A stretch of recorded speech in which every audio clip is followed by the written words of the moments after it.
त्रिपुरा जैसे एक बड़ा राज्य है, और बीजेपी ने त्रिपुरा से सीपीएम का जो गढ़ हुआ करता था उसको ध्वस्त किया 2018 में, और उसके बाद देखिए त्रिपुरा की 2 सीटें और दोनों बीजेपी के पास जाती हुई दिख रही हैं। और त्रिपुरा के बाद जो अगला राज्य हो, तो बहुत सारे राज्य जैसे मेघालय है, मेघालय में भी लोकसभा की 2 सीटें हैं, और मेघालय की इन 2 सीटों के बारे में जो हमारा प्रोजेक्शन है, जो डी डायनेमिक्स इंडिया न्यूज़ का एग्जिट पोल है, वो ये कहता है कि उन 2 सीटों में से मेघालय की हैं, एक सीट कांग्रेस जीत सकती है और दूसरी सीट एनपीपी जो कि अलायंस है, अलाई पार्टी है बीजेपी की, एनडीए का हिस्सा है। तो एक सीट एनडीए के पास, एक सीट इंडिया के पास, और अब अरुणाचल 2 सीटों का वह भी राज्य मेघालय की तरह, और दोनों सीटें पिछली बार बीजेपी के पास रहीं, इस बार देखते हैं यह दोनों सीटें इस बार भी बीजेपी के पास। तो यह अरुणाचल, मेघालय, मणिपुर, त्रिपुरा, मिजोरम, ये ऐसे राज्य हैं, नागालैंड जो पूर्वोत्तर के हैं, मणिपुर। अब मणिपुर की जो 2 सीटें हैं, मणिपुर की उन 2, एक सीट मणिपुर की है और एक सीट कांग्रेस के पास, एक एनपीपी का। तो मणिपुर की 2 सीटों में से एक कांग्रेस और एक एनपीपी, एनपीपी यानी कि एनडीए, एनडीए की लाई पार्टी है। मेघालय में भी आप एक सीट देख रहे थे एनपीपी के हिस्से में, और दूसरी सीट आप मणिपुर में देख रहे हैं एनपीपी के पास। अब सिक्किम, सिक्किम इकलौता राज्य, एक सीट का, सिक्किम का इकलौती सीट है, सही कहना ये होगा, एक सीट है, और वो एसकेएम जो वहाँ की स्थानीय पार्टी है वो जीत रही है, या जीतती हुई से लग रही है हमारे प्रोजेक्शन में, हमारे पूर्वानुमान में। तो ये पूरा का पूरा नॉर्थ ईस्ट है। एक मिजोरम और नागालैंड, 2 राज्य बचे हुए हैं। मिजोरम कहता है, जो प्रोजेक्शन मिजोरम का है, कि मिजोरम की जो सीट है उस पर जेडपीएम, यह भी एनडीए का अलायंस है, और मिजोरम की सीट जेडपीएम के पास जा रही है।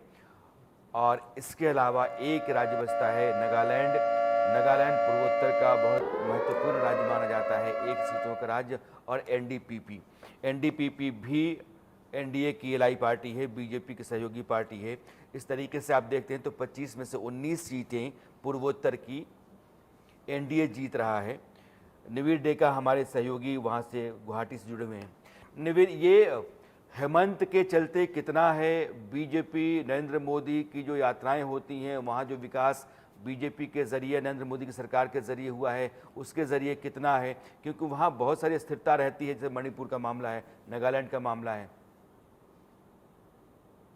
जी, आपने बिल्कुल सही कहा है कि बहुत बड़ा एक फैक्टर जो है प्राइम मिनिस्टर नरेंद्र मोदी खुद हैं, क्योंकि 70 से अधिक विजिट्स नॉर्थ ईस्ट में उन्होंने किया है। उनमें से 50 से भी अधिक विजिट असम में किया है।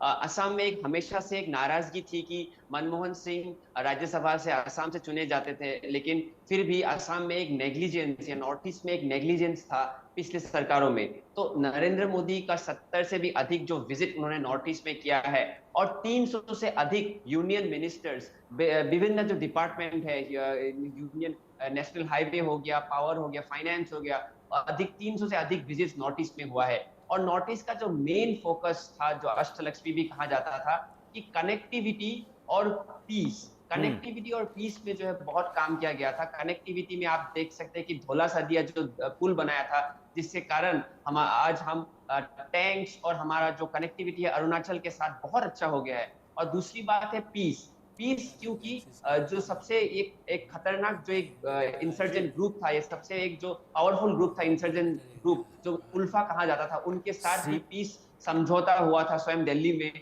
अमित शाह के जो होम पूर्वोत्तर के मिनिस्टर उनके राज्यों साथ में हुआ था। इंफ्रा का डेवलपमेंट नरेंद्र मोदी की सरकार ने किया है, और वहाँ से दिल्ली को जोड़ने और बार बार प्रधानमंत्री होने के नाते भी यात्राएं करने के चलते नॉर्थ ईस्ट का एक खास जुड़ाव नरेंद्र मोदी ने अपनी पार्टी और अपने साथ रखा है, और वो बार बार नतीजों में तब्दील होता हुआ सा दिखता है। और इस बार भी जो हमारा एग्जिट पोल है उसमें इशारा मिलता है इस बात का।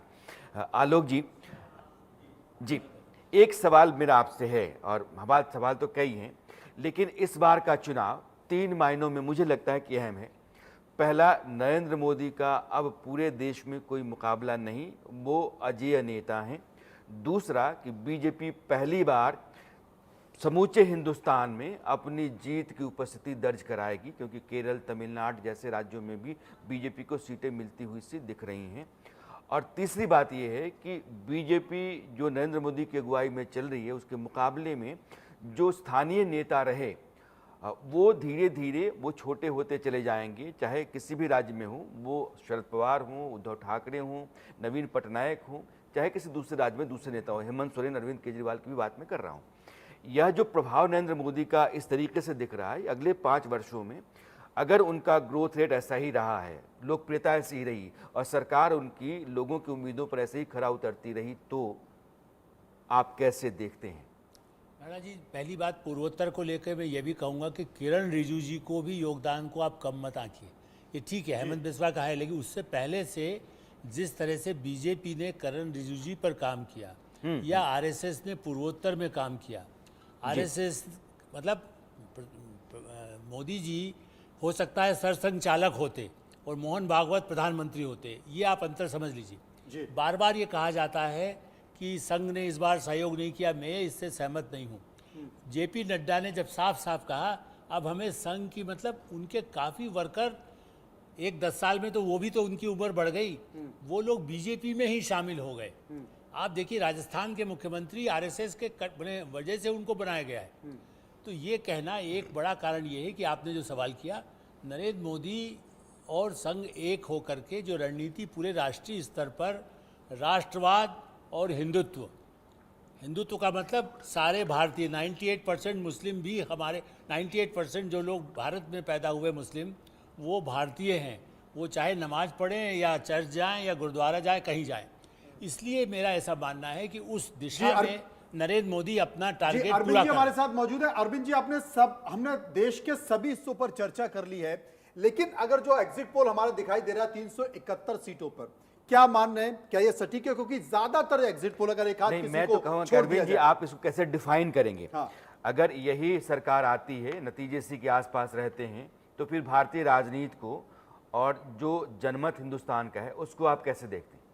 देखिए, अगर ये नतीजे आते हैं तो बहुत साफ है कि नरेंद्र मोदी से इस कैजुअल ढंग से नहीं लड़ा जा सकता, और नरेंद्र मोदी से ही नहीं, इस बीजेपी से भी इस कैजुअल ढंग से नहीं लड़ा जा सकता कि आप एक अलायंस बनाने की कोशिश करिए, फिर अगले दिन विधानसभा चुनाव में व्यस्त हो जाइए, फिर आपका एक आदमी जो संयोजक बनने वाला है वो भाग के दूसरी तरफ चला जाए। एक तो पहली चीज़ ये।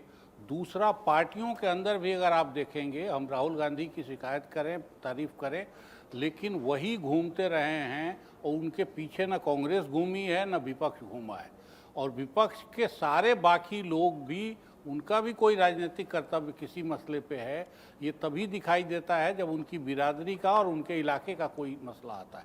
अदरवाइज मुंह खोलना भी वो लोग उचित नहीं समझते हैं।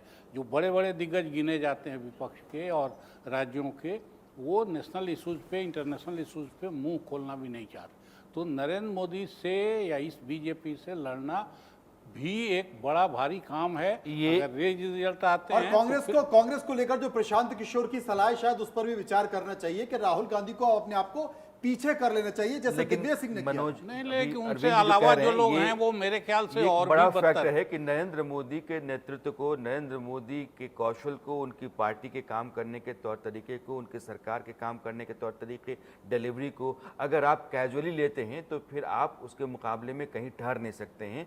फिर भारत की राजनीति में आपका खड़ा होना और अपनी उम्मीदों को पूरा कर पाना आसान नहीं है, नामुमकिन सा है। तो यह एग्जिट पोल जो D-Dawnese इंडिया न्यूज़ का है, हमने आपको दिखाया, और एग्जिट पोल कहता है कि 371 सीटें एनडीए के हिस्से में आ सकती हैं, 125 सीटें इंडिया अलायंस जीत सकता है और 47 सीटें दूसरों के हिस्से में जा सकती हैं।